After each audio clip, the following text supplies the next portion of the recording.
Hello and welcome back to Bourbon Barrel Talk. Today's episode of Bourbon Barrel Talk is brought to you by Signature Painting and Coatings. They specialize in residential and small commercial painting. Owner Jeff Ostrader has been serving Louisville and Southern Indiana families for over 35 years. There is no job too small. For your no-cost obligation estimate, please contact Jeff at 502-494-0595.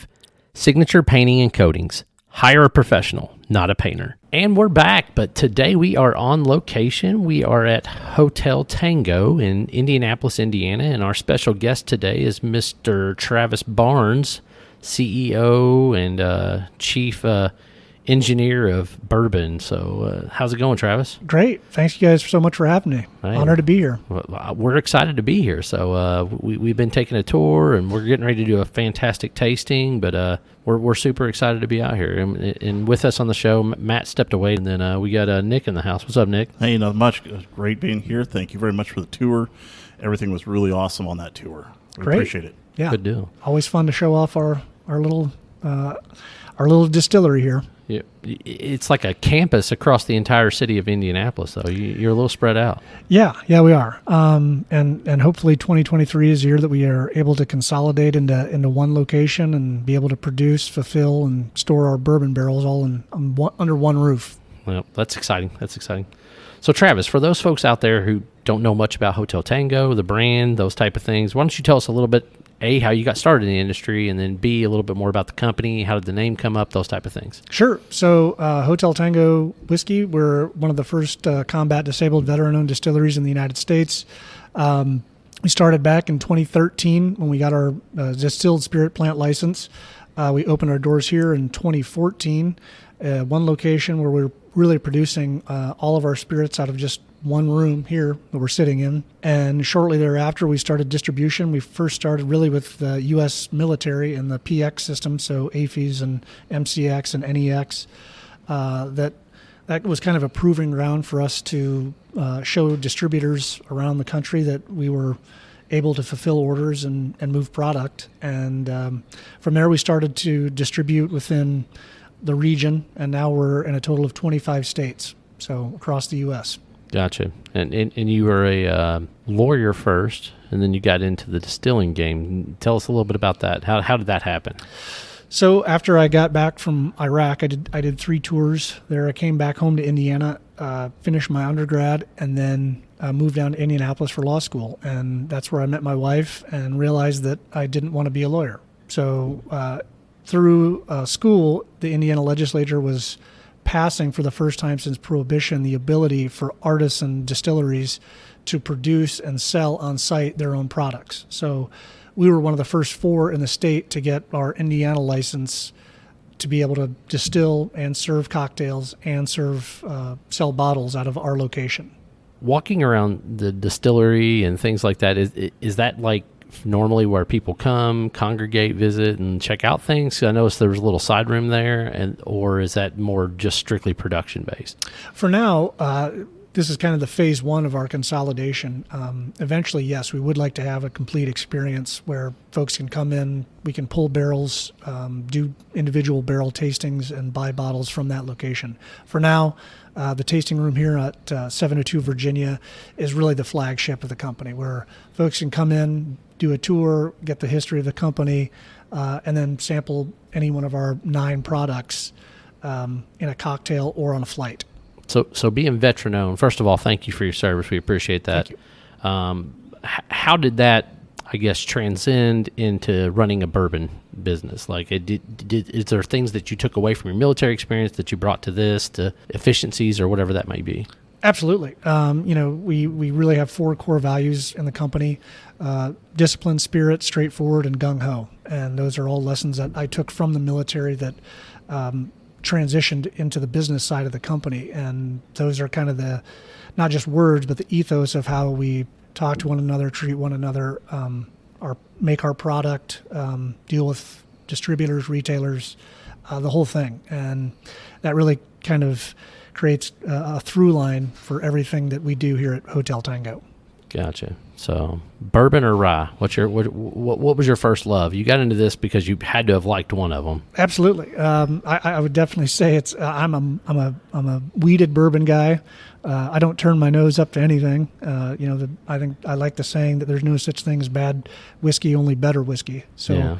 And it's different strokes for different folks. Mine just happens to be a nice weeded, soft, sweet bourbon. You're a fancy boy, huh? You like that Pappy and stuff like that. No, I like Eagle Rare, I like Weller, I like Booker's. I think. But again, I wouldn't turn away a Pappy if somebody served it. Right. I don't know who would right now, especially. So other than Hotel Tango, what's your personal favorite? Oh man, there's so many out there, so many kind of Easter eggs. I do like Weller. I think it's they make a great product. I'm on the Blanton's wagon, I'd say too. They put out some pretty neat stuff. Angel's Envy's got great selection. So again, there's no such thing as bad bourbon. Gotcha. So you went straight to Angel's Envy there at the end. I found that one kind of different because those are finished products, and one of them finished in rum, the other one's finished in port. So yeah, again, I'm definitely not a pinky in the air kind of guy. I like them all, and anything that's different or kind of off the traditional beaten path of bourbon, I'm into it.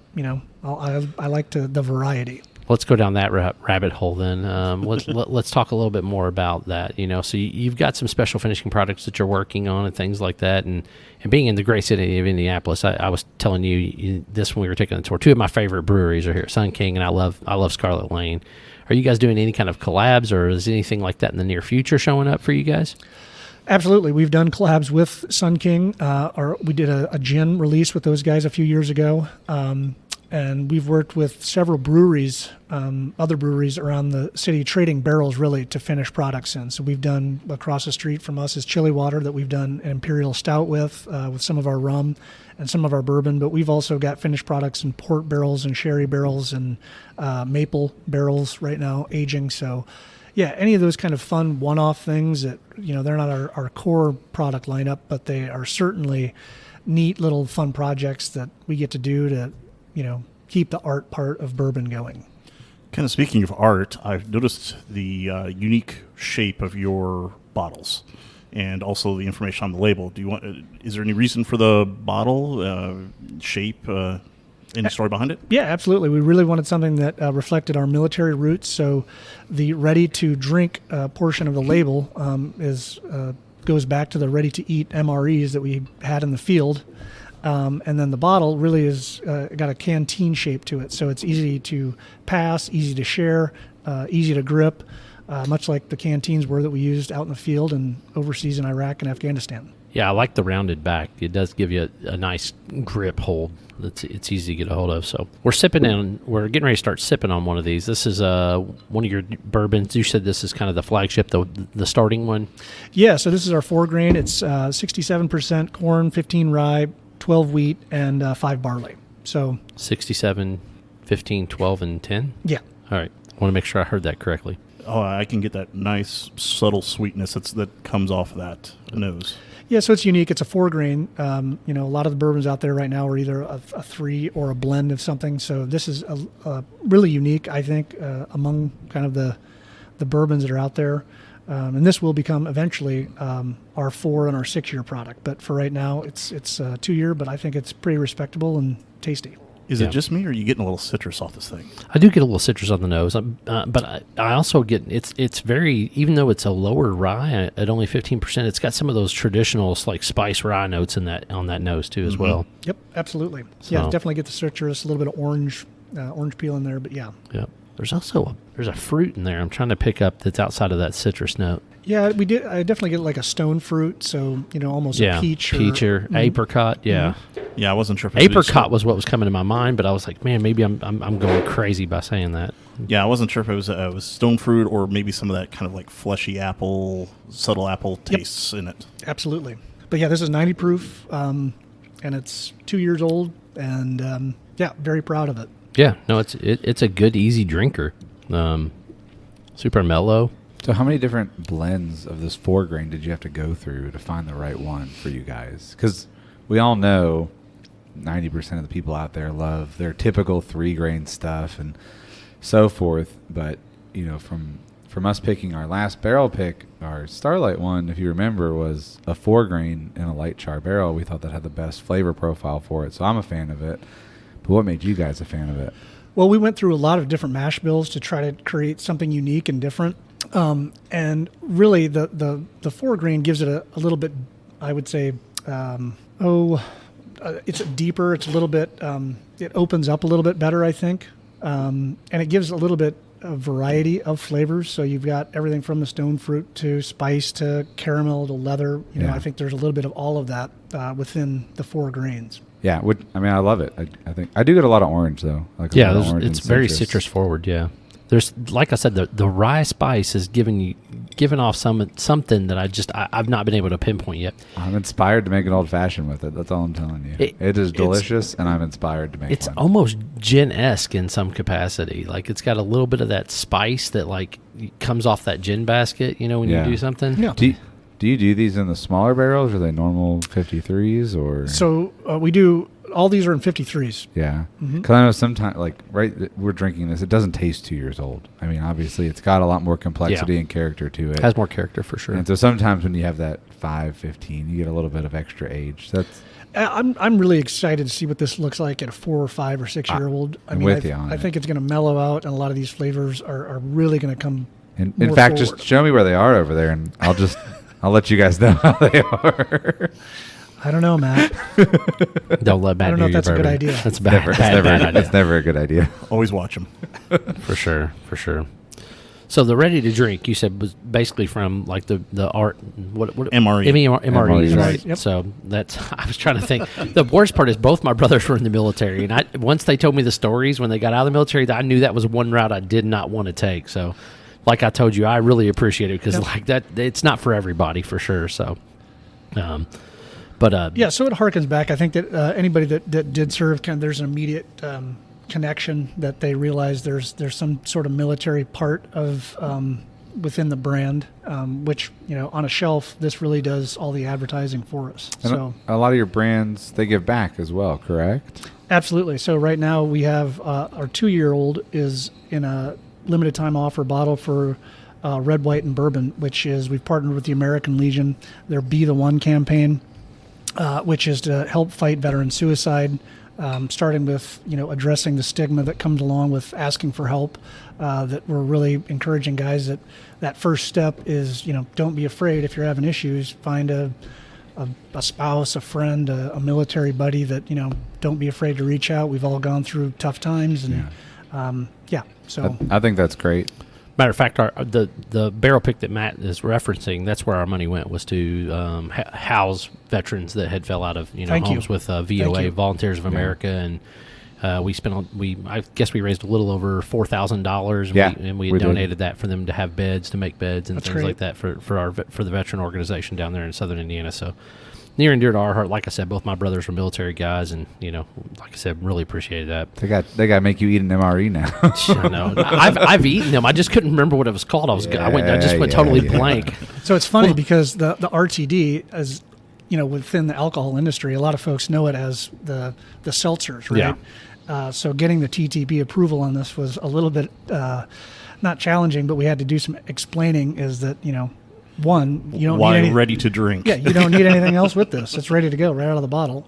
But it's not within the class of the seltzer products. So yeah, I get where you're coming from with that. Like where the TTB would have serious issues with that, but that's kind of funny. So Hotel Tango, I'm assuming that also comes from military background. Absolutely. So the phonetic alphabet, Alpha, Bravo, Charlie. My wife's name's Hillary, and my name is Travis. So Hotel is H, T is Tango, and W is whiskey. So there you go. That's the origin of the Hotel Tango whiskey. There we go. So, and my wife and I are both pilots, so those were kind of call signs for us before we got into the bourbon world. So we thought it would be a fitting name to honor both military and my wife gets first billing. So there you go. The question is, how long did it take you to come to that decision?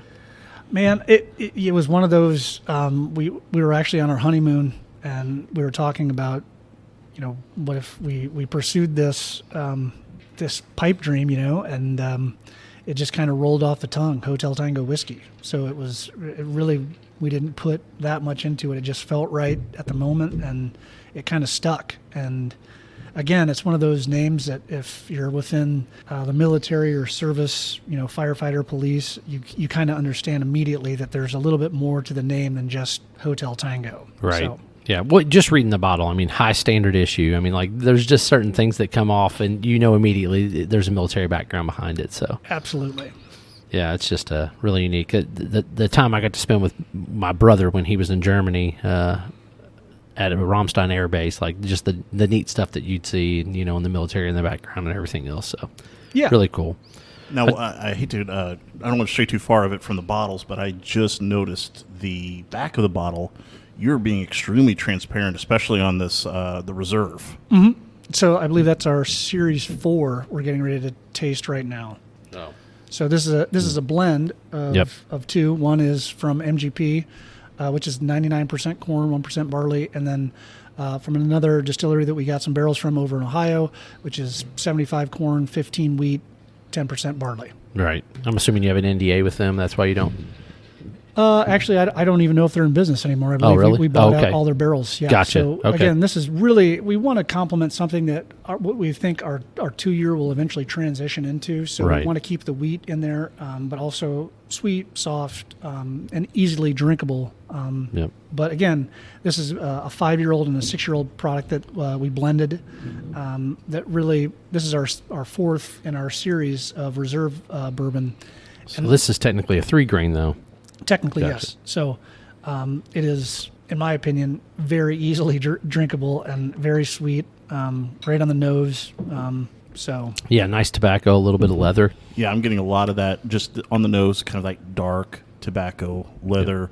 Not quite what that first one that we had was, kind of like that more Rye citrus, spice, yeah. rye in there. a little deeper, a little richer, I think. Yes. Yep. Oh, yeah. You can Yep. definitely tell it again, it's mellowed out. It's Yeah. had enough time in the barrel to, Some of that sweet, like almost corn pudding coming through, too, on the nose a little bit. Oh, yeah. Oh, yeah. Yep. So this one's definitely, it drinks really, really nice. Yeah, I think this harkens to that chewing on the leather glove back in Little League. Yeah. Yeah, a little bit. For sure. Yep. That wheat gives it that nice, subtle sweetness. It's really nice. Yeah, it's not overly spicy at all. I mean, Yep. it really is easily Well, some drinkable. wheats can get a weird, like, spice to them, too. Absolutely, You got to watch especially on that. the back end. Yeah. Yeah. Mhm. Yep.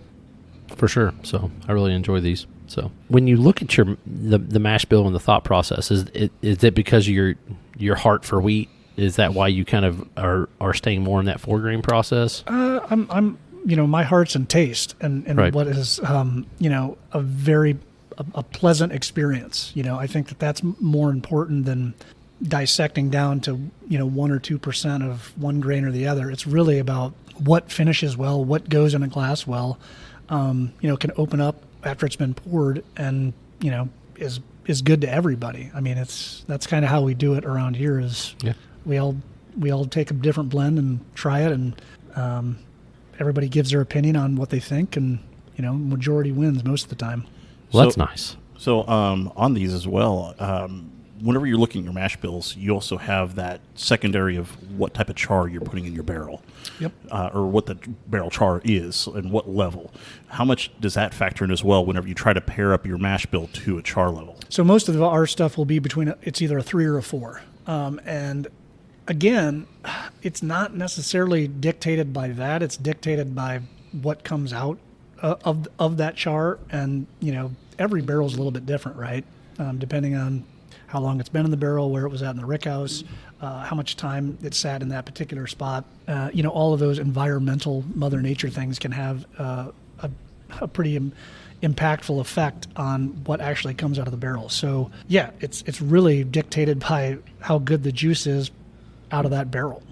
No, that's perfectly fine. As I said, it's just one of those things of like going. Some people try to match these certain things up because they expect a certain outcome, possibly, or what they should expect. As most people know in bourbon know, is that whenever you put in a barrel, you put in time, you put in weather, you never know what you're going to really get until, you're down 2, 3, 4 years down the road. Yeah, and that for us in the outgoing years, the beginning years, it was scary, right? Because you only get one first shot to release a product. So we really wanted to be something that was both You're keeping that in there. Sorry about that. All right, we're on to Series 3 here. So you'll see a little bit different. So this is 75 corn, 10% wheat, 15% wheat, 10% barley. So Okay. it's one half of our Series 4. Series 3 is half of your Series 4? Basically, yep. Gotcha. Huh. I mean, I'm still enjoying Series 4. Y'all are rushing me here. There's no rush. Rushing. You just joined the table, You my just friend. got to the table, man. We've been here for a guys. while. Been here. Yeah, you enjoy your whiskey how you like. Thank you. Thank you. Slow, evidently. That's how he enjoys his whiskey, slow. I'm going to start calling you Nightingale. Put a, Nursing it. I was about to say. Put a nipple on that thing, man. Shit. Oh, goodness. It's early, boys. So Dude, cherry. Straight. There's some nice cherry. A little bit of little white. It's almost like a milk chocolate. It's like a sweeter. I was almost going to go like milk dud because there's just a little bit of malt hanging in there. Yeah, that's almost a perfect example. Like a milk dud or not Whoppers. Whoppers, yeah. Yeah, like that malted chocolate, Yeah, there and there's we go. some cherry in there. I really like the nose on this one. no, I think this is a little bit spicier than Series 4. I think that corn and that 99 corn, 1% barley in Series 4 almost calms it down a little bit. But Yeah. this is more, to your point, a little bit spicier with the wheated. Yeah, I don't know. I'm still making it out with the nose on it. Yeah, I make out a little bit of that rice just kind of popping in there on the nose. And there's no right towards rye. the It's end. wheat. That's the I know, funny thing. But it's probably is the wheat, but it just you get that kind of subtle rye-ish nose at the end. Yeah, there's a little spice on the nose too. I got that vanilla right up front though. Absolutely. Yeah, vanilla. Straight up front. Vanilla cherry. That's Yeah, right there. And like I said, I get the malt, the I chocolate. just want that to stay there. I don't want that to go away. So I think this Hey, is man, actually come closer back. to our blend, that 2-year, minus the barley, than Series 4. But yeah, either one of those, if this our flagship comes out like this in a few more years. Yeah. Well, I'm this not is 90 complaining. proof. Yes, sir. Oh, that's, okay. I was scared this was barrel strength, and I was about to say, "Boy, we're gonna get in trouble." Well, you But know it's what? 90. I mean, even if like sometimes these guys are, even if they're 97, 98 Yeah. proof at barrel strength, it's still you flavor bomb, which is Yeah. how you would get these. Well, this is just super smooth, though. I mean, like, even though I like that spice, like to me, that's my wheelhouse, like that mid palate, and it's just really that's definitely good. I love that vanilla up front though. I think that's great. Yeah, vanilla, cherry. Yep. Again, man, different strokes for different folks. Oh, absolutely. No such thing as bad. So, kind of talking on like aging, as you said, saying these are kind of 4-year products. Do you have like a goal or or maybe I wouldn't say even a finish line, but some type of benchmark that you would want to say that you want to get to from an average age to be released, or maybe special releases of certain ages? Well, I mean, we're putting a lot of bourbon away. We're always looking 2, 4, 6 years ahead. And for me personally, I would like to be able to release a 6-year product and then reevaluate, see where we're at. Obviously, an 8-year product or a 10-year product would be great. But as a young distillery, I think it's a little bit challenging to see, how much are we going to sell between now and 10 years from now. Just gotta make them limited releases, man. I mean, that's a hard part, right? Like Limited edition, small batch. Yeah, I mean that is one of the issues with this industry is there's always the tug and pull between you want to sell every drop you have, but at the same time it's always nice to have a couple barrels to put back for a couple more years down the road and have a different product released, right? So single barrels are hot. Is that something you guys are starting to do or starting to offer or anything like that? Have you been doing them for years? I mean, Again, allocated, limited, just because we haven't had enough. We're finally getting into our own juice, and yes, we will hopefully do between 50 and 75 barrels this year. So, single barrels around the country. That's one thing that's always neat, fun for me to be able to do is to bring in outside retailers, go to the barn, pull 5-10 barrels and let them decide which barrel they think is going to be the best to sell in their store. I mean, that to me is the one of the funnest parts about this industry. It really is. Single barrels create such a neat experience for everybody because your palate doesn't necessarily meet their palate, and then especially when you get 5 or 6 or 7 guys in one room, and you're sitting there like going, "Well, I like this one and I like that one," and it's amazing to see what happens. And then 8 ounces of whiskey later, you're like, that one was great. Maybe they're not even pointing to whiskey right now. Let's start over at 1. Again, yeah. All right, let's blind taste it. You're like, okay. That has certainly happened. And, who am I to judge, somebody else's palate? I think that if they think they can sell it and they want to sell it in the store, I'm 100% behind it. So are you releasing your single barrels at barrel strength, 90 proof, or are you at on those? It depends on what somebody they wants. want? Yeah, Okay. so we can do either. And for me personally, I mean, I like them at barrel strength. I think that just reflects that barrel's character, right? But if they want to cut down to 90 or whatever proof, we're happy to do that for them. If they want to get a couple more bottles out of it, no problem. So what do you have coming with different stores or locations where we could find somebody that was listening to this podcast could find this product? So we're distributed pretty much throughout the entire Midwest: Ohio, Michigan, Kentucky, Wisconsin. So we're in all the major chains: Kroger, Meijer, Walmart, Total, and then throughout Indiana we're at Big Red, Belmont. All the bigger mom and pop shops. So yeah.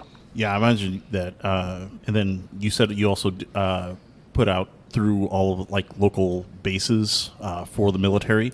I mean, is that all the way across the United States, or is that only kind of in the area? So we're at 120-ish military bases from Maine to Hawaii, Alaska to Florida. So we have a great penetration within the military. So if you're on a base, you could probably find us at your local PX. AFES. AFES. That was the number one word I remembered. Yep.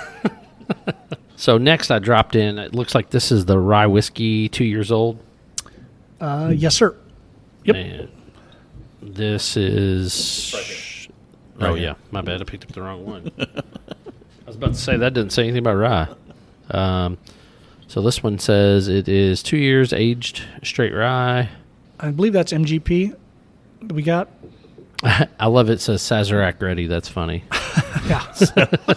That's nice. That's too funny. Awesome. So this is MGP, you said? Yep. So is it the traditional 95.5? That's our 95.5. Yep. We'll Gotcha. eventually be transitioning to our 100%. Yep. And I again, time can't move fast enough to make that transition. I'm very excited about getting to the 100% rye. How long is that going to be? Another year, 2? Yeah, maybe shorter. I think we're about 6 months away right now. Oh, so well, that's really good. Yeah. Yep. So 6 months away. Now, when that release happens, will that be a 2 or a 4 year? 2 year. 2 year. Okay. Yep. And again, we've laid down enough to where the eventual goal would be great to get to 4 year, but Right. I don't think we're going to have any problem selling this 2 year. It's pretty tasty.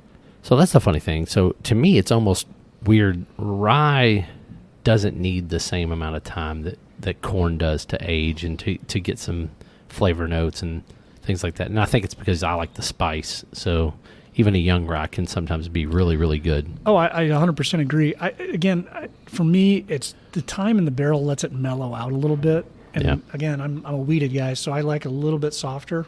And I think that's really what it is able to do in the barrel for a couple more years. Oh, I mean, I'm getting citrus on this nose. Yeah, citrus, baking spice.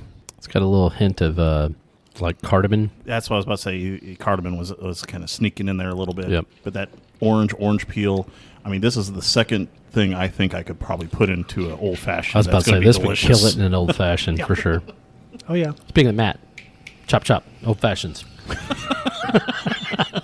All right, I'm in. I see some cherry liqueur over there. I'm sure you can make something work. Oh, I'm good. Yeah, I'll see you guys in a little bit. All right. See ya. You're not talking anyway. I'm enjoying.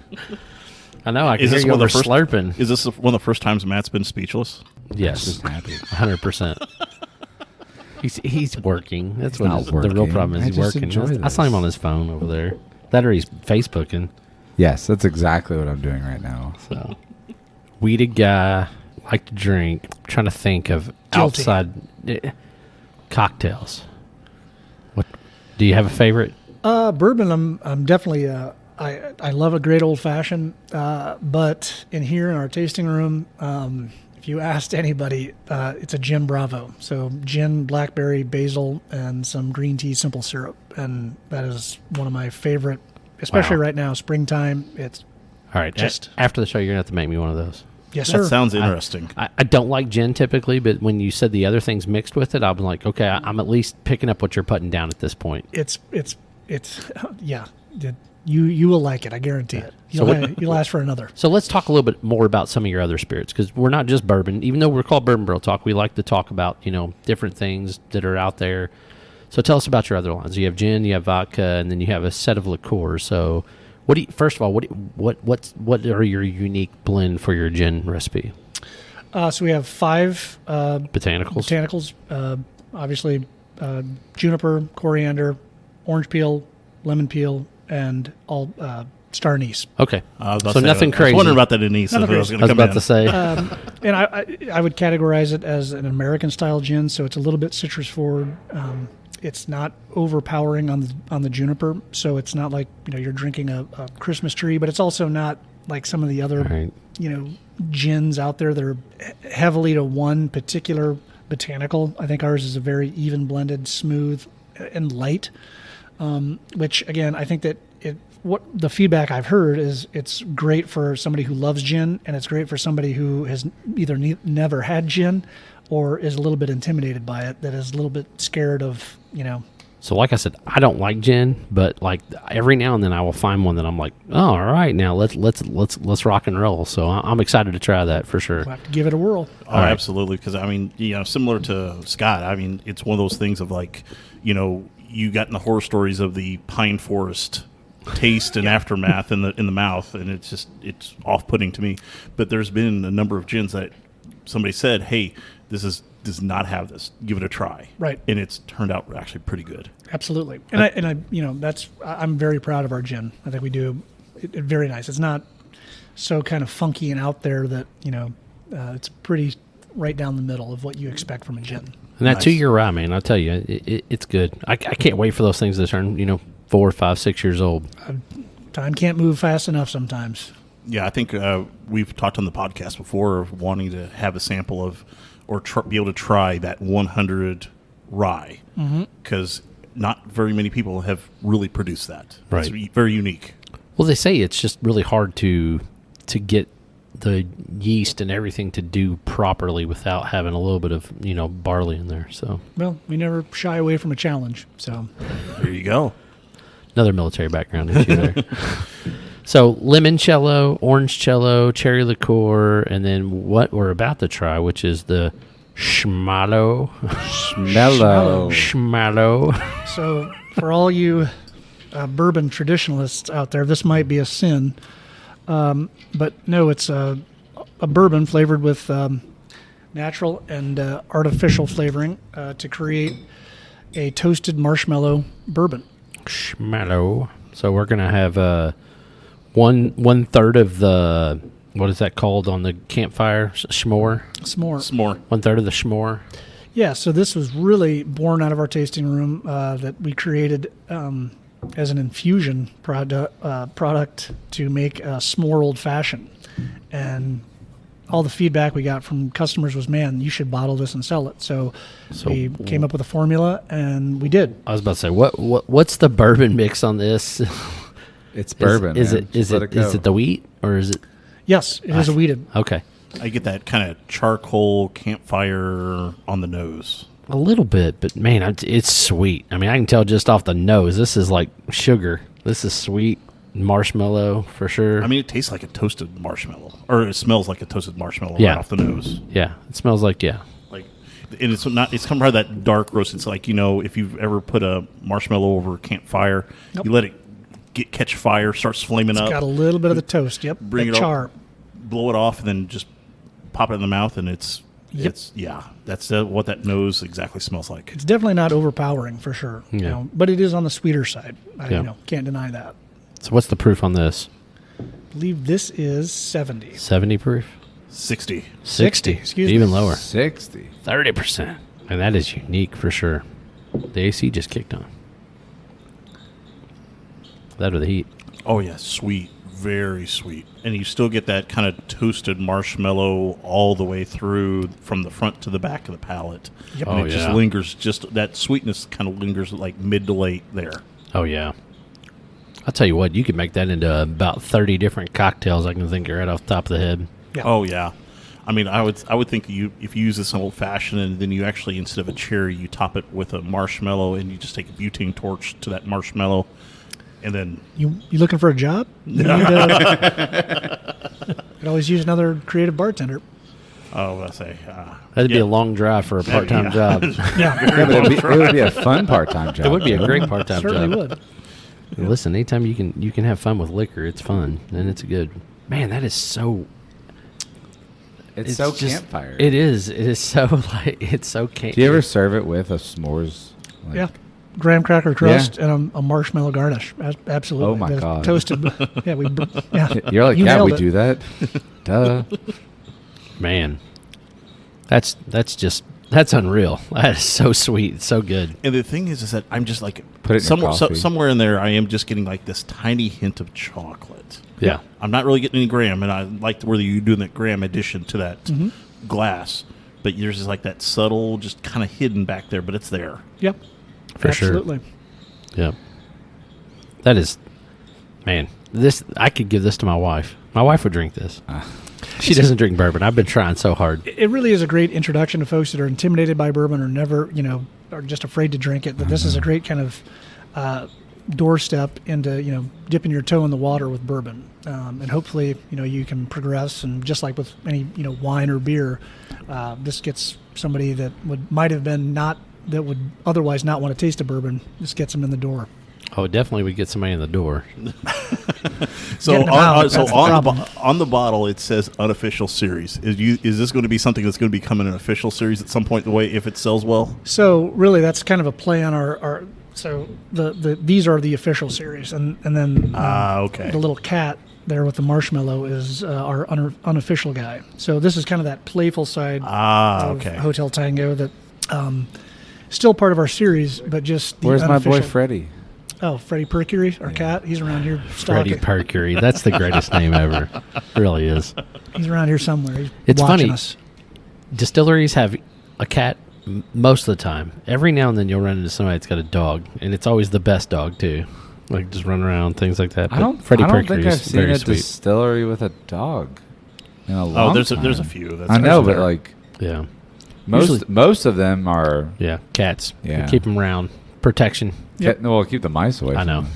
Said protection. Yep, it's true. You see a mouse walking around with like a whiskey straw, like, "Hey guys." We need a better cat. Quit feeding him so much. Yeah. Less food. That's exactly right. So, kind of like on the distillery side of things, as we're kind of touring on the at the actual place where you distill, one of the things that came across was that one of your production guys is a former brewer. Yeah, so our head distiller, Bobby Yates, spent several years in the brewing world before he came over here. It's really hard to find, somebody that's got 20 years experience within the distilling world. And Bobby really brought a skill set from the brewing side of the house over to the distilling side. And a lot of the good habits that you have on the brewing side absolutely transition well to the distilling side. So from cleanliness, hygiene, to making sure that, all the mashes get the proper amount of yeast at the proper temperature, the proper time, that those things are a recipe and that happen the same way every single time. I mean, that's Bobby to a T. So, can't speak highly enough of him. Yeah, for sure.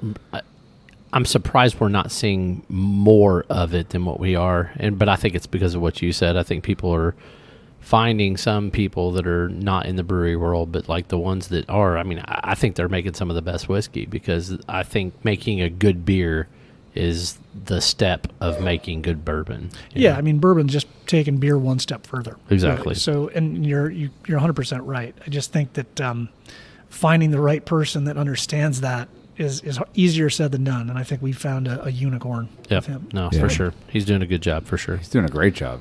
So whenever you're doing like tastings and you're trying to figure out who or what plan and performance that your barrel, your distillate is at, who is in that, either is it you have the final say, or do you have like a group with your master distiller, or who's in that group of saying, hey, this is ready, let's bottle it, let's go?